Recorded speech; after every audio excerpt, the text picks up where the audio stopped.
New trade rumors are coming out around your Golden State Warriors per NBA Insider Michael Scotto. Just dropped a bombshell new report about the entire NBA trade landscape and touched on your dubs. So we're going to discuss all of that on today's show. But before we do, guys, we are very, very close to 71,000 subscribers right here at Warriors Today. 208 subs away. Can we get there on this video for daily Golden State Warriors news, rumors, trades, updates, injuries, watch parties, the whole nine? You'll find it right here at Warriors Today. So hit that sub button, and we'll get started with today's show.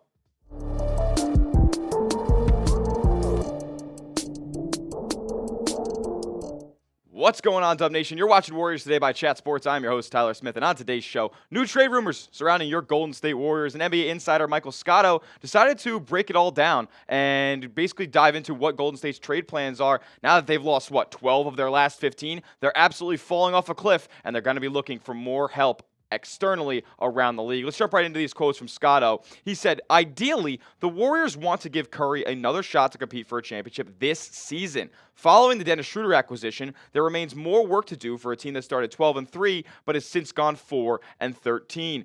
Golden State has done its due diligence on several notable players in the trade market, including, but not limited to, Jimmy Butler, whom Warriors general manager Michael Dunleavy Jr. played with in Chicago, Brandon Ingram, Cam Johnson, Zach LaVine, Nikola Vucevic, Kyle Kuzma, etc. Right? So the names that have been floated around in NBA trade circles for the past couple of months, right? And this is kind of coming out now because of, well, maybe Steph Curry's comments after the Golden State Warriors' last loss to the Cleveland Cavaliers, who don't seem to lose any games this season. But he said that the Warriors, as the kids say, are mid. Honestly, I'm not even so sure that I can give him that much credit. I think Golden State's a bad basketball team right now. They're not looking to win games at a very high clip, and things are kind of super inconsistent in Golden State right now. Who is the secondary scorer next to Stephen Curry? Who's the alpha in the front court? It looks like Trayce Jackson-Davis has kind of come along a little bit, but I don't know if that's enough for Golden State to be making a true playoff push. From my view, I mean, at least for now, I don't necessarily think that there's one trade or one player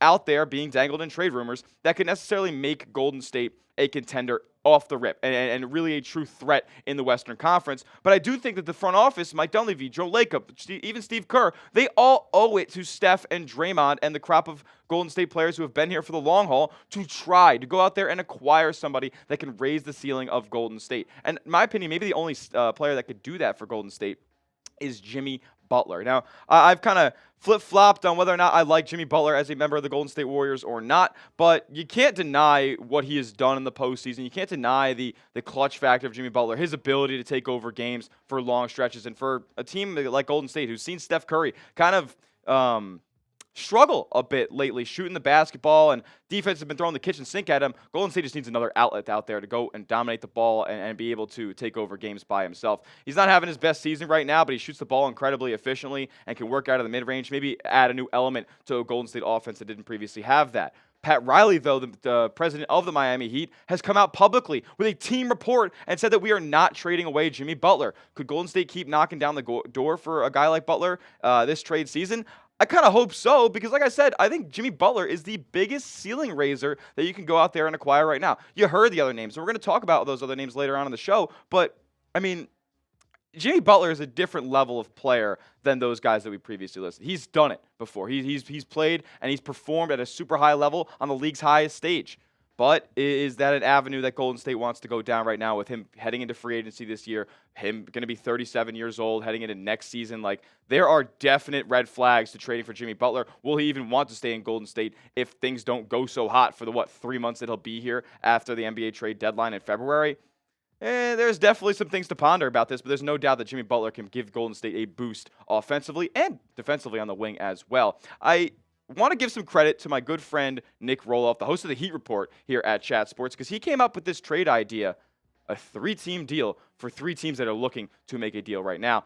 The Heat would receive De'Aaron Fox, as he is kind of hinting at wanting out from Sacramento. They've struggled mightily this year, so maybe this could be a good spot for him to get his career back on track. De'Aaron Fox to the Heat, as well as GP2 and Kevon Looney from the Warriors. The Warriors will receive Jimmy Butler and Jordan McLaughlin. I believe he's on the Kings right now. And then the Kings will receive Jonathan Kuminga, Andrew Wiggins, Jaime Jaquez Jr. from Miami. their 31 first-round pick, which could be very valuable, and then the 25 and 27 first-round picks from Golden State. That 27 pick scares me because that's the last season that Steph's under contract for, and things could be really falling off the rails right now. Who knows if he's even a Warrior by then? I'm sure he will be. Pump the brakes on that little statement. But again, Golden State could be bad right now. They're bad right now. They could be even worse a few years down the line when these players only get older. So, with that being said, what do you guys think of this deal? Would you make this trade? Let me know down in the comments section. Type A for accept, type D for decline. I know there's a lot of moving parts. Maybe this is worth it for Golden State. Maybe it's not. Maybe what do you guys think? Let me know down in the comment section. A for accept, D for decline. I'm typing my A's for accept, though, because I just think you got to raise the ceiling of this Golden State team. You owe it to Steph to try. The only gripe I have is I think maybe Golden State could lose one of those first-round picks, given that the resources they're giving out versus what they're getting back, potentially a rental in Jimmy Butler. I would be hesitant to give out that 2027 first-round pick. Maybe just give them the 26th first-round pick as a standalone, and maybe that could get it done, because Golden State could be bad in 2026 as well. So with that being said, we're going to move on to the other trade targets that Michael Scotto was discussing on the back half of today's show, because I think that those trade targets are a little more plausible. You're going to have to give up a little bit less in a deal to go and get them. So we're going to discuss those guys in the back half of today's show. But first, I got to give a major shout out to today's sponsor, and that is Prize Picks. Prize Picks is America's #1 daily fantasy sports platform with over 10 million active members, including yours truly. You can now win up to 1,000 times your money on Prize Picks. It's insane. They're always trying to hook you guys up with crazy deals, including this one. We'll give you $50 in your account for free when you use our promo code CLNS and place your first $5 entry. Now, I'm saying all this, but you don't even know how to place an entry yet, do you? All you got to do is pick two or more players and their stat projections, and just pick more or less to watch the money roll in real time. Here's what I have on Prize Picks tonight, and basketball slate is heating up as we get into the first action of 2025. Happy New Year, by the way, everybody. Jordan Poole, more than 20.5 points. Yes, I know, I'm going back to the Poole well, as Golden State fans might not like this pick, but I think he's going to get some buckets against the Bulls. They don't play any defense over there. And then Tobias Harris, he stinks. Get him out of there. He makes way too much money. He robbed the Detroit Pistons less than 10.5 points per game against the feisty defensive Orlando Magic. You can tell my picks. You can fade my picks. Just make sure you go and do it at Prize Picks. Download the Prize Picks app today. Use that promo code CLNS for $50 for free when you place your first $5 entry. You don't even need to win to receive the $50. It's guaranteed. Prize Picks. Run your game. All right, so we're going to discuss the 4 to 5 other trade targets that Michael Scotto was talking about in that report. But let me preface with this.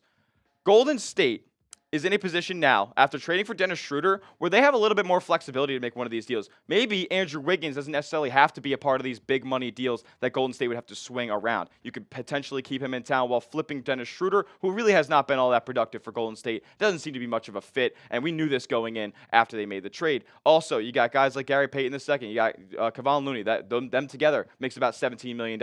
Moses Moody, Brandon Podziemski, young assets could be attractive to some of these teams who are looking to get off of their more veteran players. And let's start with one of the more veteran players out there, Brandon Ingram. Now, Brandon Ingram's an interesting case, right? Because he's dealing with an ankle injury right now. We know how good of a player he is offensively, but he's also hitting free agency this year, and he's in the prime of his career. He's going to be asking for $40, $50 million a year on his next deal. I'm not sure that Golden State would be willing to give that out. Plus, getting the $36 million in a trade is not necessarily the easiest thing to do for Golden State.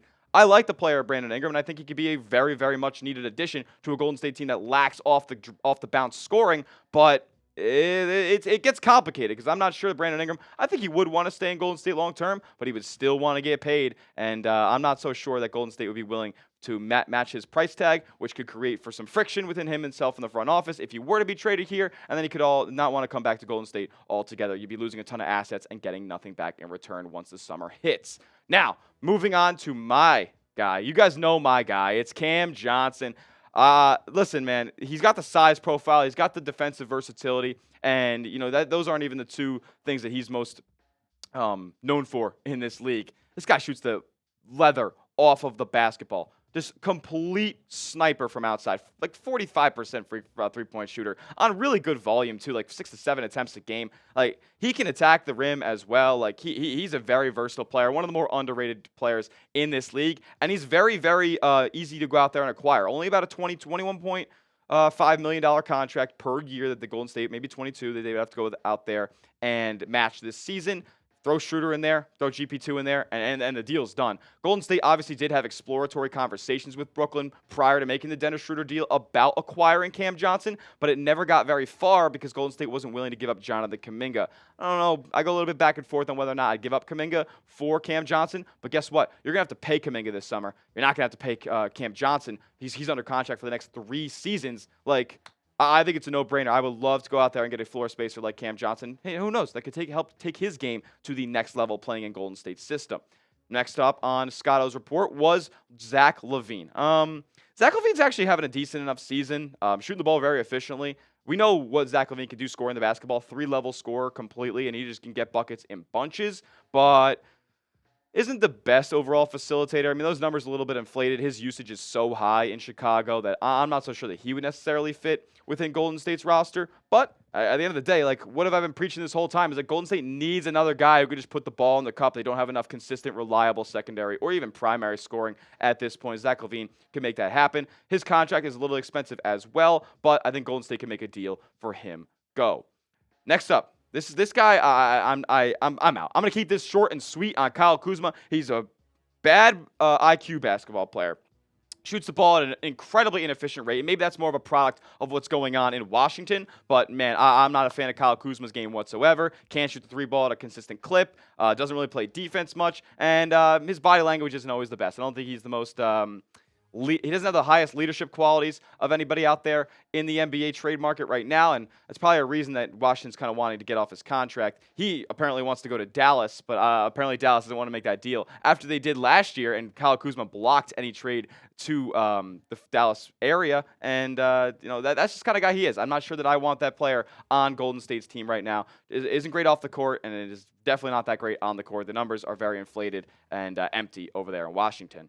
Last up, I believe, last up on this Scotto report was Nikola Vucevic, who I've talked about previously on this channel, and I think he'd be a very solid target for Golden State to go out there and acquire. 20 and 10, walking every single night, shooting the heck out of the ball this year as well, close to 40%, if not exceeding 40% from three-point range, and he's a master around the basket. Incredible touch. He's got the mid-range down. He's got that push shot down. Can work out of the post as well. Maybe not the most conducive to Golden State system, but a guy who can kind of kill 2 birds with 1 stone there, grabbing a ton of rebounds and have the ability to put the ball in the basket at a high clip. I don't know if necessarily any of these guys make you a championship contender right now, but I do like the prospect of bringing in Nikola Vucevic at a fairly cheap deal as well, about $20.5 million to go out there and match that as well. Golden State's flexible. They got a lot of contracts to get it done. The only question is, will they pull the trigger? Will Mike Dunleavy and Joe Lacob want to break up this young core? Because they'd likely have to give up one of those guys to go and acquire one of these. So who would you go trade for? Let me know down in the comment section. If it's Brandon Ingram, give me a BI down in the comments. If it's Zach LaVine, type ZL. If it's Cam Johnson, give me a CJ. And Nikola Vucevic, give me an NV. Let me know what you guys think the number 1 trade target out of this crop of players would be for you to send to Golden State. That'll do it. If you guys want to talk more about those guys or anything Golden State Warriors, hit me up on Twitter at Smitty@CS. And like I said in the beginning of today's video, make sure you are subscribed to the channel. We're so close to 71,000. We need you to help us get there. If you're a diehard Golden State Warriors fan, you're going to love this channel. So hit that subscribe button. We'll see you guys in the next one. Let's go Dubs.